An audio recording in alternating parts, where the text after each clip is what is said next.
Glória a Deus. Você pode se assentar? Vamos a 1 Coríntios capítulo 12. Nós temos estudado o dom do Espírito Santo. Desde o meado do ano passado, começamos nesse ano a estudar os dons do Espírito Santo.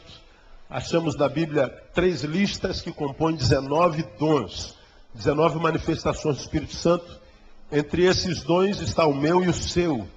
Não há na igreja de Deus quem não tenha um dom, e nós aprendemos que o dom é uma capacitação que o Espírito dá para que nós possamos fazer a sua obra no caminho. E nós aprendemos nessas últimas quartas-feiras que os dons do Espírito Santo começam na mente, são os dons pedagógicos. Dom da sabedoria, dom da ciência.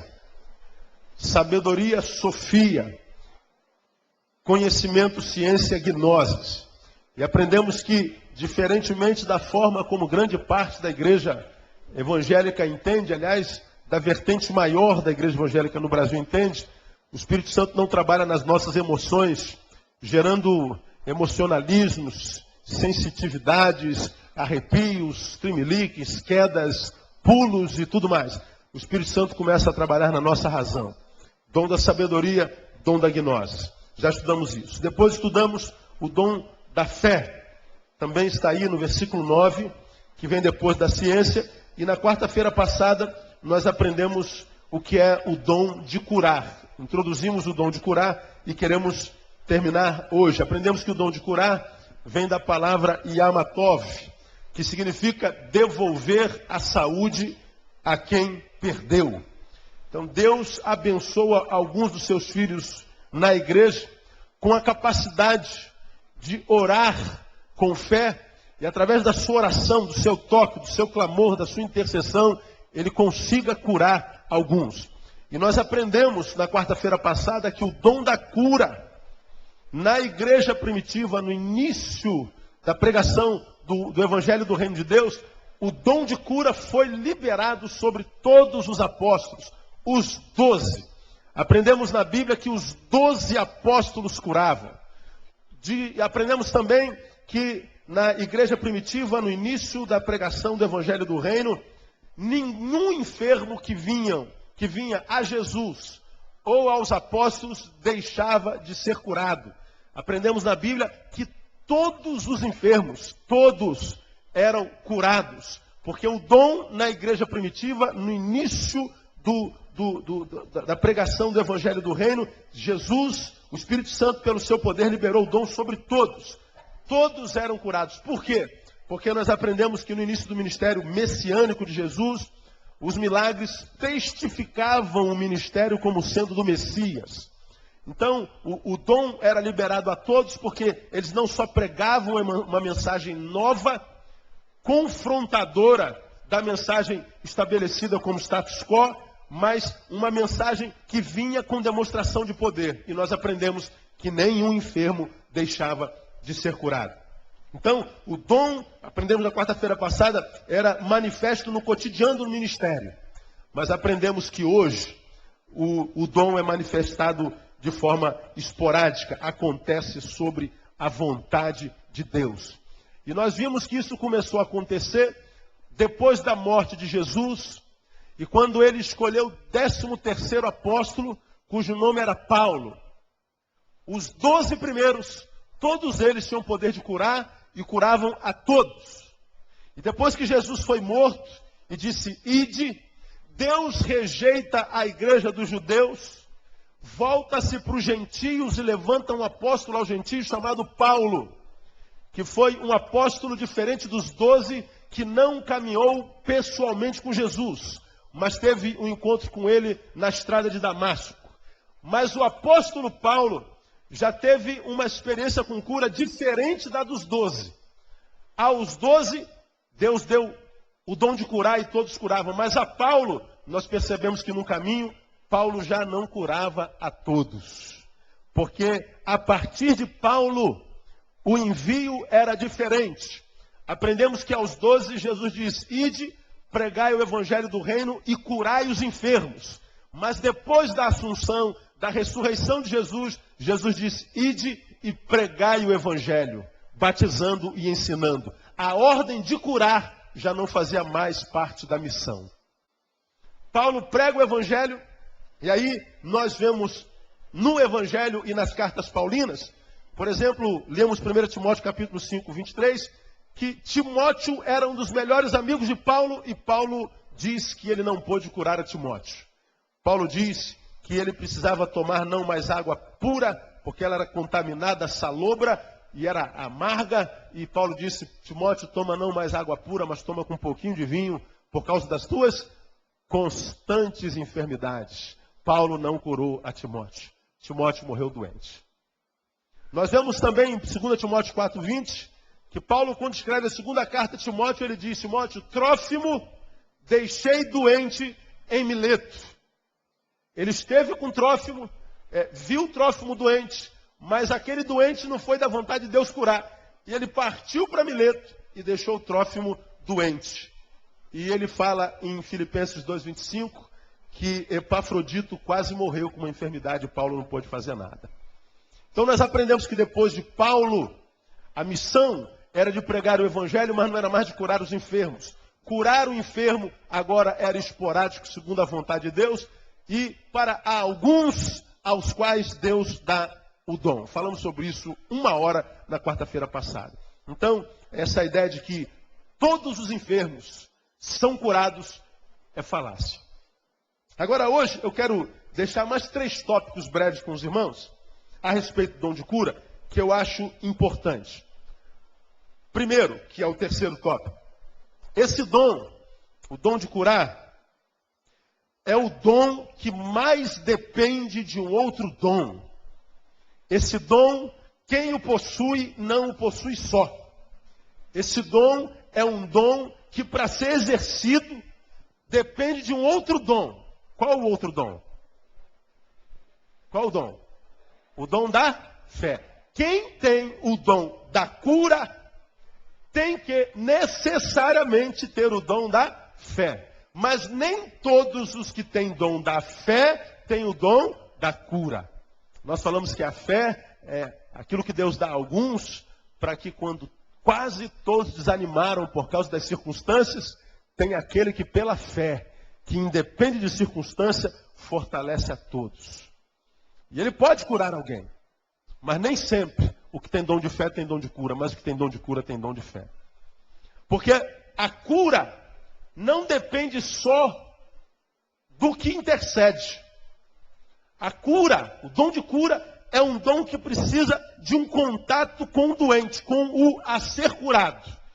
Porque se o a ser curado não tiver algo que se estabeleça com um ponto de contato com aquele que tem o dom da cura, o doente permanece doente. Então eu posso ter o dom de cura e chegar perto daquele cuja saúde se foi e dizer assim, olha, eu tenho o que você precisa. Eu tenho a cura para a tua enfermidade. Você tem o que eu preciso para que eu te dê a cura da tua enfermidade? E o que é isso também? Nós falamos sobre isso quando estudamos sobre o dom da fé. Vamos relembrar rapidamente. Abra a tua Bíblia em Atos capítulo 14. Atos 14. Só para a gente relembrar. Atos capítulo 14 diz que há a cura de um paralítico na cidade de Listra. E a partir do versículo 8 nós lemos assim, Atos 14, 8. E estava sentado em Listra certo homem leso dos pés, coxo, desde o ventre de sua mãe, o qual nunca tinha andado. Este ouviu falar Paulo, que fixando nele os olhos e vendo o que, leia? Que tinha o que, irmão? Diga, fé para ser curado. Disse em alta voz, levanta-te direito sobre os teus pés. E o que aconteceu, leia? E ele saltou e andou. Paulo vê um coxo de nascença, nunca esteve em pé. E Paulo percebe que era a vontade de Deus curar aquele homem e diz, eu tenho o que você precisa. Você tem o que eu preciso para te dar o que você precisa? Aí Paulo olha para ele e diz assim, sim, você tem o que eu preciso para te curar. Paulo olha para ele e vê que ele tem fé para quê, irmão? Para ser curado. Sem fé não acontece cura. Vamos ver um outro texto, Mateus capítulo 8. Volta um pouquinho a tua Bíblia. Vamos ao evangelista Mateus, capítulo 8. De modo que eu posso ter o dom da cura. E você pode ser o doente. Mas se você não crê do fundo do teu coração que Deus pode curar você através de mim ou de quem quer que seja, nem Deus pode curar você. A Bíblia diz que sem fé é impossível o quê? Agradar a Deus. A fé é o combustível que move Deus em direção ao necessitado. Se você não abastecer Deus com fé, Deus não pode chegar até nós. Mateus capítulo 8. Capítulo 8, versículo 5. Diz assim: E entrando Jesus em Cafarnaum, chegou junto dele o centurião, rogando-lhe, dizendo: Senhor, o meu criado jaz em casa, paralítico, violentamente atormentado. Jesus lhe disse: Eu irei e lhe darei saúde. E o centurião respondendo disse: Senhor, não sou digno de que entres debaixo do meu telhado, mas dize somente uma palavra e o meu criado há de sarar. Pois também eu sou homem sob autoridade, e tenho soldados às minhas ordens. E digo a este, vai, e ele vai. E a outro, vem, e ele vem. E ao meu criado, faze isto, e ele o faz. E maravilhou-se Jesus ouvindo isto, e disse aos que o seguiam: Em verdade vos digo, que nem mesmo em Israel, leia, encontrei tanta fé. Versículo 13. Então disse Jesus ao centurião: Vai, e como creste, seja-te feito. E naquela mesma hora, o seu criado sarou. Quantos podem dizer amém, amado? Senhor, meu criado está doente. Eu vou lá contigo. Não, senhor, não precisa ir. Eu acredito que o senhor não precisa nem estar lá. Eu sou chefe também, tenho um monte de soldado. O soldado, vai para lá. O sargento, vai para lá. Eles vão. Quanto mais o senhor, dá uma ordem daqui, o senhor é ocupado, dá uma ordem daqui que eu sei que o meu criado vai sarar. Jesus fica espantado com a fé daquele homem. Pois bem, seja-te feito como tu credes. Vai para casa. Chegou lá, o moleque estava são.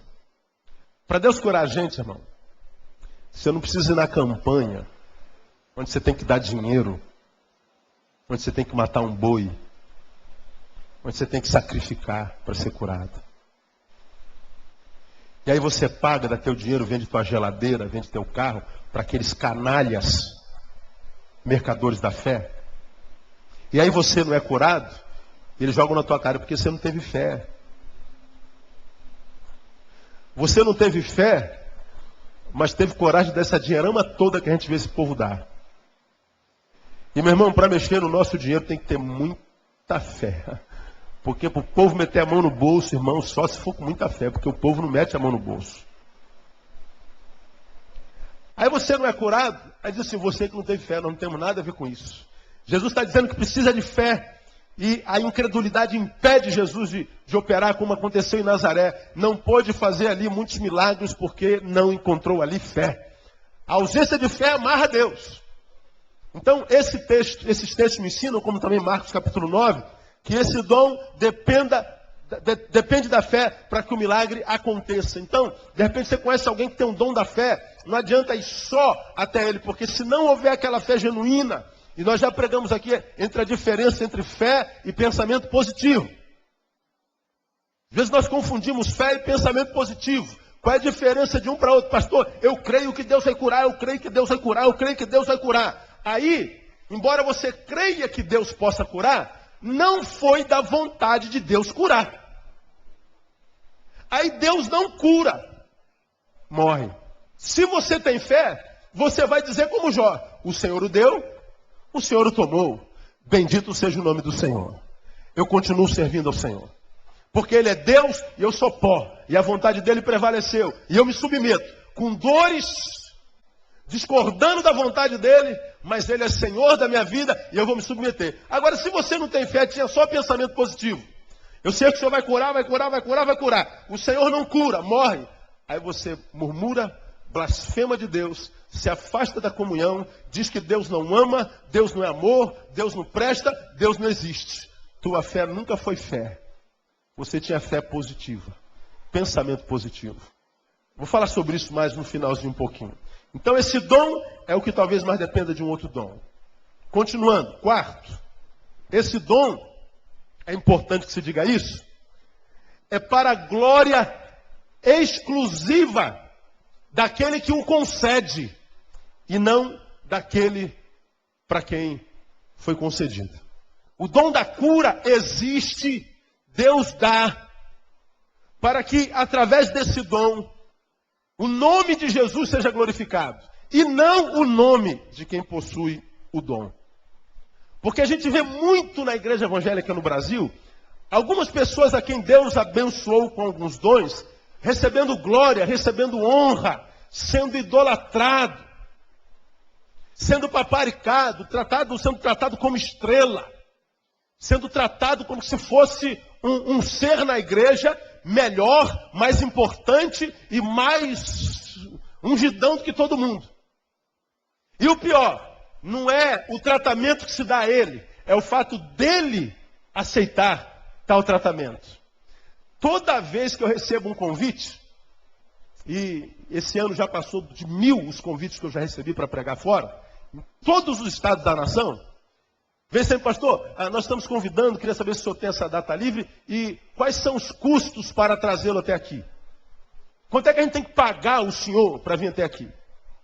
Aí eu respondo assim, olha, eu exijo passagem de avião em um lugar onde eu possa dormir e que seja estritamente privado, onde eu possa estar só. Só isso. Como quem diz, eu não quero um quarto onde do lado tem um canil e o cachorro late a noite inteira. Não, eu quero um lugar onde eu posso ficar só, onde eu tenho sossego, tenho pelo menos um ventilador para eu dormir. É só isso. Aí volta o e-mail. E quanto é que o senhor cobra de oferta? Eu falei, irmão, eu não cobro oferta. Se o irmão puder abençoar, amém. Se não puder, amém também. Eu vou de qualquer jeito. Aí alguns falam assim, eu não acredito. Sabe por quê? A alguns Deus tem dado dom, e eu digo assim, eu só vou pregar na sua igreja se você me pagar 5.000 reais. Só vou cantar na sua igreja se você me pagar 3.000 reais. Digno é o obreiro do seu salário.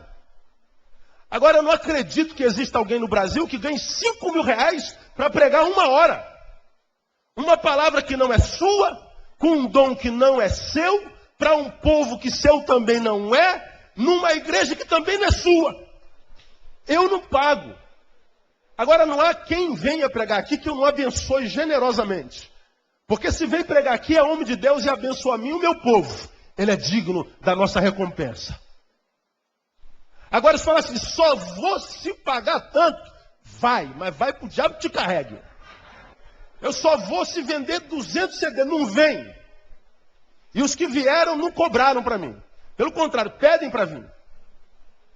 Então eu acho que o obreiro é digno do seu salário. Quem prega o evangelho diz a palavra de Deus, que viva do evangelho.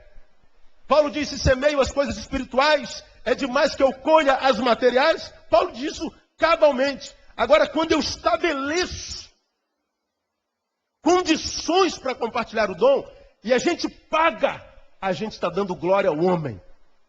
Tem um pastor desses renomados que vocês babam aí, ó, que no ano passado agendou de pregar em Itaipava. E cobrou 8.000 reais. Ia ser no estádio e pagaram na cidade lá. No dia do evento ele falou assim, olha irmão, eu recebi uma proposta para pregar nesse mesmo dia, estão me pagando 10.000 reais, vocês podem cobrir essa oferta? Pastor, nós não podemos, pastor. Sinto muito, então não vou poder ir a Itaipava. Ele não foi a Itaipava, foi um rebuliço na cidade, quase que quebram tudo, porque acharam que os organizadores tinham anunciado o nome do homem só para juntar gente. Mas não é, tinha combinado mesmo, mas é porque na outra cidade aqui no Rio pagaram mais. Está lá, estão lá. Estão mandando oferta. Manda oferta para lá e não dá oferta na sua igreja. Onde Deus se alimenta cotidianamente. Fala, Jeová. Esse dom é para a glória exclusiva de quem o possui, de quem o concede, não de quem o possui. Veja Atos capítulo 3. Vamos a Atos capítulo 3.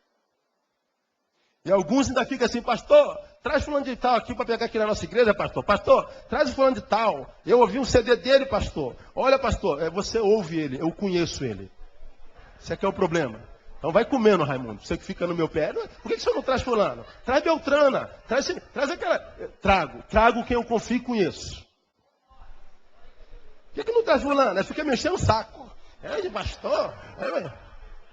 Aí eu não quero queimar a imagem do sujeito na tua cabeça. Agora, se você é um desses chatos que fica atrás de mim para trazer João, Maria e Joaquim, e eu nunca trouxe, é porque eu conheço. Aproveitar aqui a deixa. Tá, irmão? Sei que não consegue ver além do que ouve. Atos capítulo 3. Olha que coisa interessante. Versículo 8. B. Fala sobre a cura daquele homem. Não tenho prata nem ouro, mas o que tenho isso te dou. Em nome de Jesus, o Cristo Nazareno, levanta-te e anda. Ele diz, versículo 8. E saltando ele, pôs-se em pé e andou e entrou com eles no templo. Andando, saltando e fazendo o quê? Louvando a Deus. E todo o povo o viu andar e mais o quê?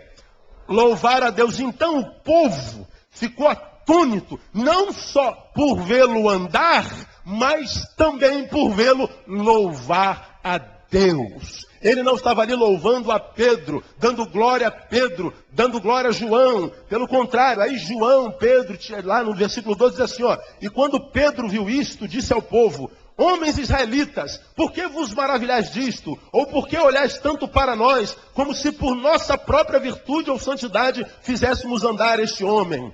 Aí depois ele começa a pregar o evangelho. Como quem diz assim, olha, gente, não fomos nós não. Por que está olhando para a gente assim como se nós fôssemos melhores que vocês? Por que estão querendo nos glorificar como se nós fôssemos mais santos que vocês? Quem fez isso aqui foi Jesus de Nazaré, meu filho. Então a glória é para ele, não é para nós não. Que diminua eu e que cresça ele. Mas hoje a gente vê gente que Deus tem dado o dom recebendo glória. Eu vou dizer uma coisa para você que eu já disse aqui, mas que a maioria de vocês talvez não tenham percebido, mas que é muito sério. Você sabe o que é um culto? Sabe, não sabe?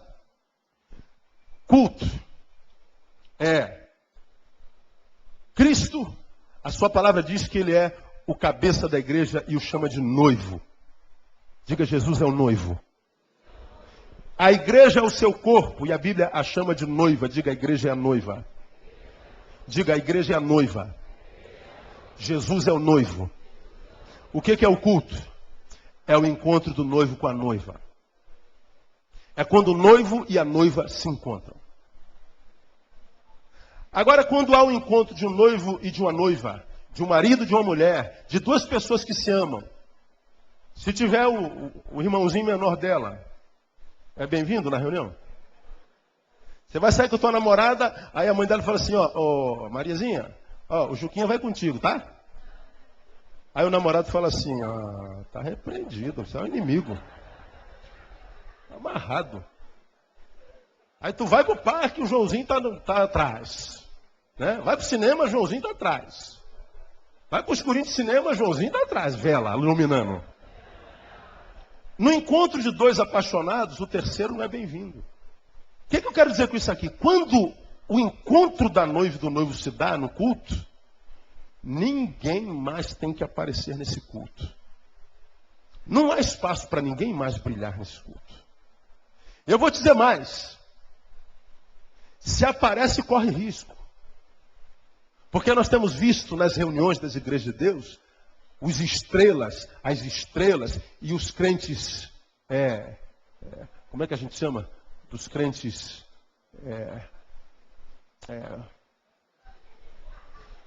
os crentes astrólogos, vivem atrás de estrela. Vive atrás de estrela. Aí, a estrela vem aqui, irmão. Eu fico vendo o cara no púlpito, né? Eu falei, Jesus, se ele fosse assim, quando estivesse fora daquele púlpito, ia ser uma bênção. E ele impressiona a massa. Massa. Uma vez eu estive no culto sentado do lado de alguém, e eu falei assim, ó, ele vai falar a língua agora. Aí ele começou. Eu falei assim, agora ele vai dar um soco no púlpito, olha. Tum, ele deu um soco no púlpito. Agora ele vai fazer um gesto de karatê aí, ó. Aconteceu. Pô, pastor, como é que o senhor sabe, filho? Eu prego há quase 20 anos. O senhor está julgando, pastor? Não, eu estou constatando. E a gente vê no culto, gente brilhando como estrela. Eu vou dizer uma coisa para você. Se o encontro é do noivo e da noiva, se alguém aparece mais do que o noivo, está adulterando com a noiva do cordeiro. Porque para a noiva basta o noivo. E eu queria que você, que é minha ovelha, tomasse cuidado com a glória que você tem dado a alguns homens. Eu não estou falando que você não deve amar. Ame e ame tudo que você puder. E não explique teu amor, não. Porque quando a gente chama alguém, tem que estar explicando amor. Não, não é que eu estou puxando o saco, não. Não é que eu não. Não. Ama, irmão. Porque quando a gente odeia, alguém nos odeia, ninguém explica. Ame. Mas cuidado para que esse amor não se torne um sentimento que te impeça de ver a verdade. Esse texto diz que o paralítico dava glória ao Senhor. Quando você vê Mateus 15, 29, Atos 9 também, a mesma coisa. Eles estão dando glória a Deus. Então, o dom da cura, que é um dom que impressiona muito, é um dom que quando a gente põe em ação e funciona, a glória é dada sobre o homem fica lá, é glorificado. Não há problema de um homem ser glorificado, há problema em um homem receber a glória. Isso é que é o problema. Guarda isso no teu coração, minha ovelha querida, para que você não seja mais um dos muitos enganados, decepcionados no caminho. Termino minha palavra. Quinto, e é o terceiro de hoje. Cuidado. A cura não é um fenômeno pelo qual se mede o caráter de Deus. A cura não é um fenômeno pelo qual se mede o caráter de Deus. Como assim, pastor? Deus curou? Deus é bom. Deus não curou, morreu? Deus é mau. Ou então Deus abriu uma porta, Deus é bom. Mas se Deus fechou essa porta, Deus é mau. Você orou, aconteceu como você pediu, Deus é bom. Você orou, não aconteceu nada, Deus é mau. Por que que os ateus existem? Por que que os gnósticos existem? Os que perderam a fé, perderam. Quem sabe responder? Porque buscaram a Deus, e o que que aconteceu? O que que aconteceu? Nada. Ora, se eu busquei a Deus e não aconteceu nada, é porque Deus é nada. Deus não existe. Por que você está fraco na sua fé? Aí tu vai para lá. Aí tu vai para cá. Voa. Se alguém espirra dentro de você, você pega tuberculose.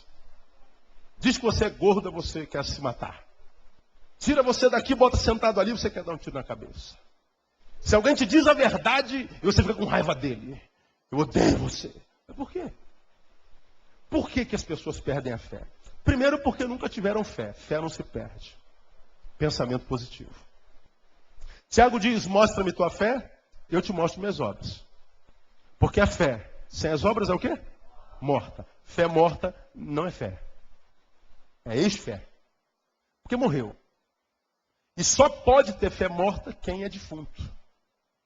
Então fé não se perde. É porque às vezes nós colocamos fé na fé. Eu tenho fé que pela fé eu posso ser curado. Mas se Deus diz não... Tive um ano na igreja e não arrumei nada. Eu vou ficar lá arrumando, falar nada. Eu vou para a praia, irmão. Vou para a balada. Vou tomar êxtase.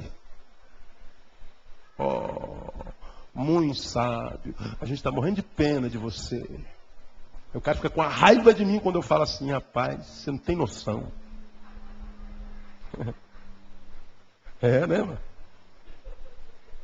Esse homem não tem coração, pelo contrário. Hoje eu escrevi para uma ovelha que eu amo com toda a minha alma, está afastado da igreja há muito tempo. Foi alguém que eu carreguei no colo, gerei em Cristo, que já pregou do meu púlpito. Eu falei assim, esse vai dar um grande pastor, o cara é cabeção, um moleque. Aí conheceu uma garotinha. A garotinha tem umas pernas grossas, é gostosa. Aí foi embora. Aí ele me mandou um texto de Fernando Pessoa. Pastor, tenho certeza que o senhor vai amar. Amei. Aí eu falei assim, ei filho, você ainda gosta de poemas? Falei, então você não perdeu a essência, porque você sempre foi um bom leitor, bom pensador e um bom poeta. Sinto saudades dos seus pensamentos, dos seus escritos. Obrigado pelo poema. Paz. Pastor Ney. Aí no outro dia voltou o e-mail. Ele falou assim, meu pastor querido, como eu tenho vontade de estar perto de ti, aos teus pés, e de receber de ti o que sempre tu me destes, mas eu não tenho coragem, porque sei que fui muito ingrato para contigo. Eu não tenho mais como encarar você. Mas meu coração pulsa, geme com vontade de voltar. Aí eu mandei e-mail agorinha do gabinete. Falei assim, filho, não é o que vocês fazem comigo o que me entristece. O que me entristece é o que vocês fazem com vocês. O que me entristece é o que você fez com você. E se você ainda tem algum desejo de me alegrar, me produzir alguma alegria, trata você melhor e volta a viver a vida, que é a única vida que vale a pena ser vivida, que é a vida na presença de Jesus. A sua casa continua sendo sua, o seu pastor continua sendo seu, e o teu lugar no meu coração continua intacto. Duvido que quando acabar o culto, eu abrir ali, ele não vai estar escrito um e-mail cheio de carinho e dizendo assim, estou em prantos. Esse homem não tem coração, não. Quem diz a verdade para nós só diz a verdade porque ama. E porque não tem medo de perder sequer a sua amizade. Porque eu prefiro perder a amizade de alguém que preferiu viver em mentira do que ter a amizade de alguém que vive mentira porque eu não tive coragem de dizer-lhe a verdade. Eu prefiro perder você.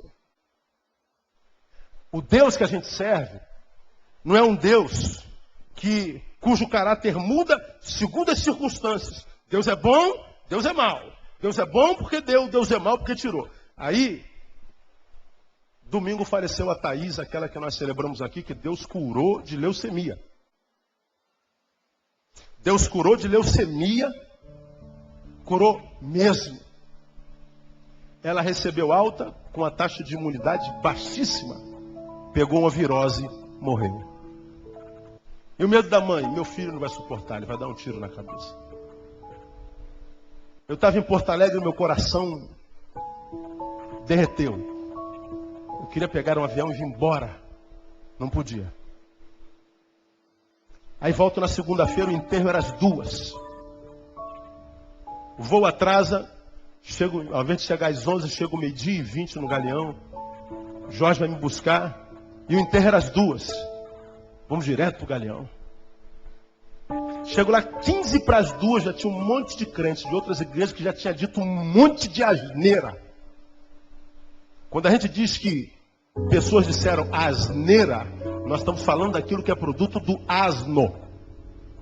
Para quem não sabe. Asneira.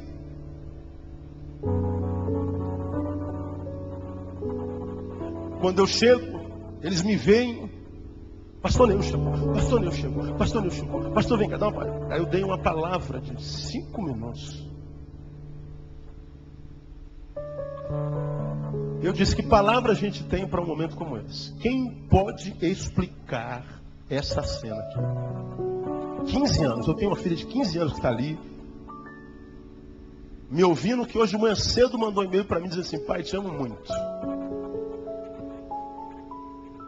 Aí eu mandei outro e-mail, oba, eu também te amo, filha. Quando ela disse eu te amo muito, eu lembrei da Thaís, que tem a idade da minha filha mais velha e o nome da minha filha menor. Você imagina a coisa. Eu estou aqui diante do corpo de uma menina que o médico disse, olha, a doença incurável está curada. E morre de virose. Pô, Deus. Deus, porra. Não, o senhor está brincando comigo, senhor? Não. Pastor, explica isso. Quem pode explicar? Quem entre os homens pode explicar um negócio desse? Quem é capaz? Não, mas ela está com o Senhor, ela está melhor, ela está com os anjinhos, ela está no céu. É verdade, mas eu, como pai, queria que ela estivesse aqui. Ou você não quereria também? Eu digo, que palavras eu posso dizer aqui, irmão? A palavra é perplexidade. Estou perplexo. Eu estou aqui dizendo, Deus, eu não concordo contigo, eu acho... Não posso dizer que não. Não é justo. Eu não entendo isso, eu não entendo isso. Tem um monte de gente miserável que não vale uma rosca, vive 200 anos, não morre o cabra. O cara toma 15 tiros, sobrevive. Cai do 20º andar, sobrevive, irmão. Agora uma menina. Por que coisas boas coisas mais acontecem com pessoas boas. Quem pode explicar isso, irmão?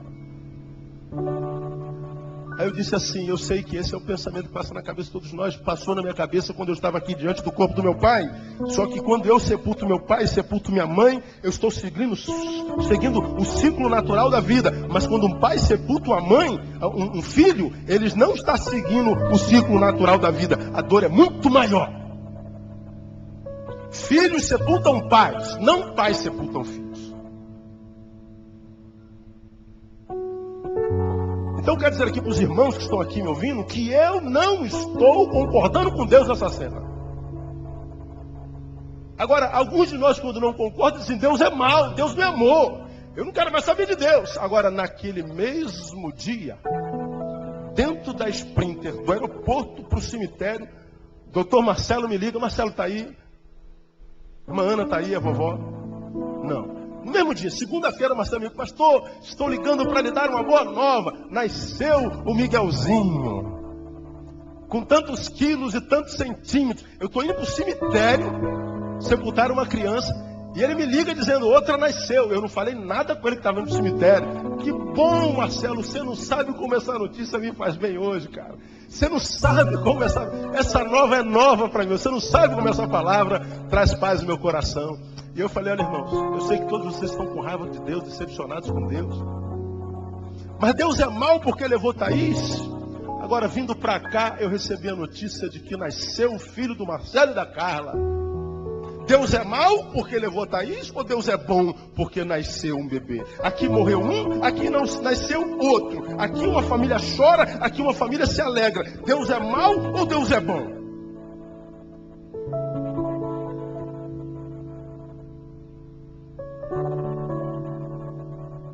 Eu falei, Deus é. E o seu caráter não pode ser medido pelas circunstâncias que acontecem conosco. Porque de repente você está aqui, irmão, tristão, cabisbaixão, arrebentadão. Mas do teu lado está um irmão alegrão, levantadão, saltitadão, fortão. Deus é bom ou é mau? Sabe qual é o problema de entender? Nós nos achamos o centro do universo, o eixo do universo. O que acontece comigo determina o que Deus é no mundo. Lamento, filho, te dar essa notícia. Você não é o centro do universo. Não é o que acontece contigo que determina o que Deus é. A cura não é um fenômeno pelo qual se mede o caráter de Deus.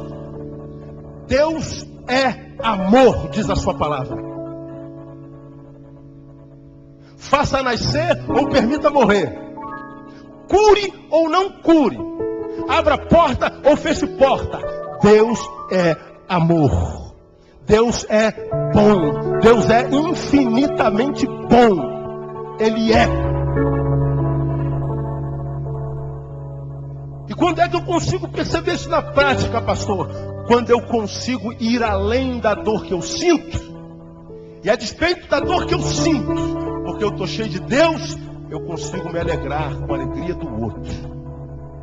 E ver o amor de Deus expresso na vida daquele com quem eu tenho comunhão. Por isso que a Bíblia diz, não é bom que o homem esteja só. Porque quem vive sozinho, só olha para o seu umbigo.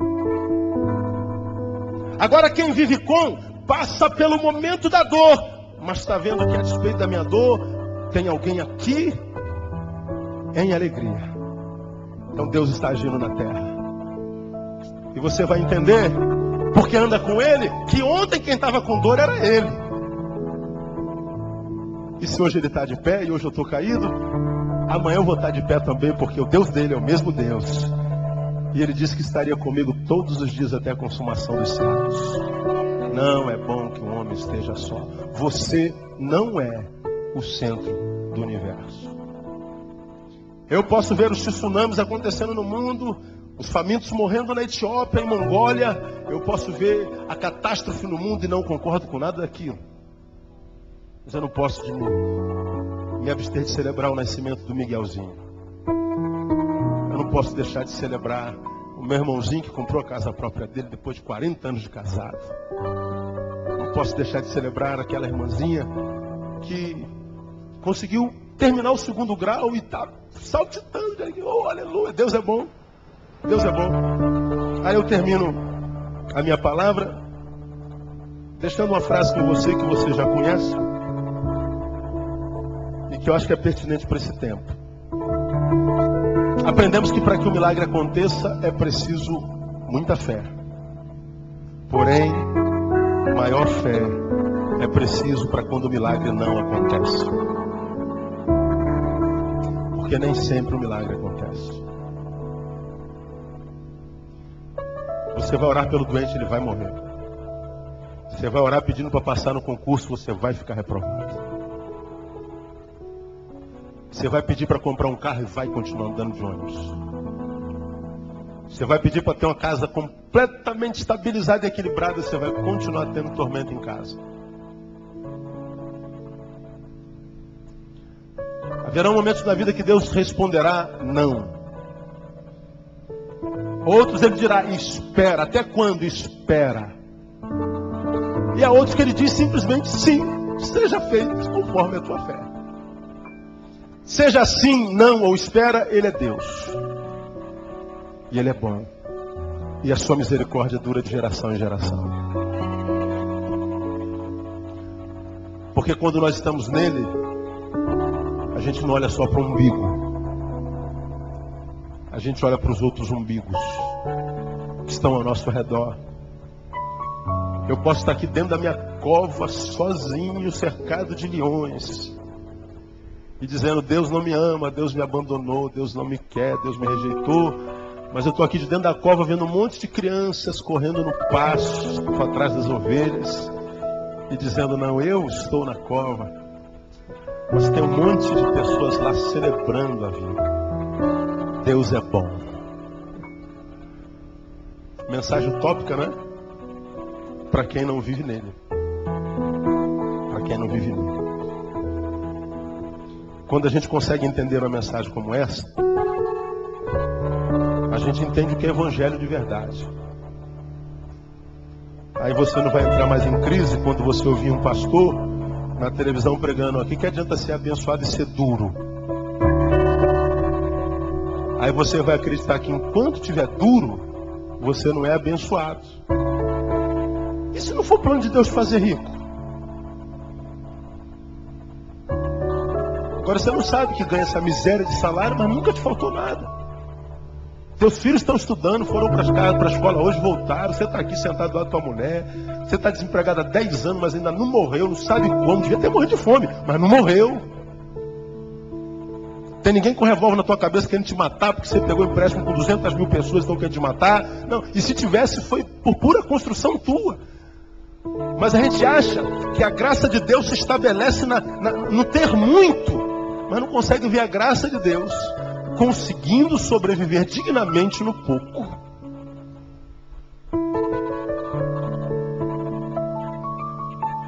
Essa é a visão do Evangelho. O Senhor dá, o Senhor tira. E Ele continua sendo bendito eternamente. Amém. E quando eu entendo esse Senhor, que dá e tira, eu o permito ser Senhor na minha vida. Dá e tirar. E se Ele dá, eu digo, glória a Deus. Ele tirou, glória a Deus também. Deus diz assim, você aprendeu, filho. Não tem mais por que tirar de ti. Seja abençoado em nome de Jesus. Aí você se lembra de outra frase. Aprenda a adorar a Deus sem razões, que Ele te dará muitas razões para adorar. Pastor, tá bravo, pastor. Eu não tenho razões para adorar. Adora a si mesmo. Sacrifício de louvor. E você adora a Deus sem razões. Ele vai te dar muitas razões para adorar. Porque Ele vai entender que a tua relação com Ele não é interesseira. Porque quando você simplesmente diz assim, ó, Deus não me deu, eu vou embora. Você acha que Deus vai entrar em depressão, filho? Você acha que Deus vai dar um tiro na cabeça? Você acha que Deus vai ligar para a farmácia e pedir um diazepam? Diazepam, pelo amor de Deus. Lamento, irmão, mas não vai. Ele foi, é e será eternamente. A vida continua. Então, pelo amor de Deus, não tenha pena de você. Trata você como o príncipe que você é nele. Você não é um pobre coitado como você pensa ser, porque está passando por adversidade. Dá glória. Até quando tiver força na tua vida. Porque a dor não dura para sempre. Um dia essa dor acaba. E você vai ver porque você aprendeu a adorar na dor. Sem razões, Deus vai te dar muitas razões para adorá-lo. Para que aconteça o milagre é preciso muita fé. Porém, maior fé é preciso para quando o milagre não acontece. Deus te abençoe com essa fé. E guarda essa mensagem da cura. Porque Deus é o Deus que é Jeová Rafá. Mas Ele só cura quando quer. E eu não deveria obedecer quando eu quero, não. Eu deveria obedecer sempre. Mesmo que fosse contra a minha vontade. Porque quando eu estava ali diante de Thaís, estava aqui, Deus, eu não concordo, não dá para, é difícil, pai, eu só sei porque é o Senhor, porque na lógica eu não entendo essa desgraça, eu não entendo isso. Aí Deus fica quietinho, porque ele, se fosse eu, quem falou que você tem que entender alguma coisa? Quem está te perguntando alguma coisa, né? Deus fica quietinho, como quem diz assim, né? Eu já entendi, Senhor, legal. Eu sou o teu servo e o servo obedece e pronto. E quando a gente obedece e é servo de um Senhor como o nosso, irmão, que é verdade, às vezes nós estamos andando certinho e Ele tira. Mas não é verdade também que a gente às vezes anda todo errado e Ele dá?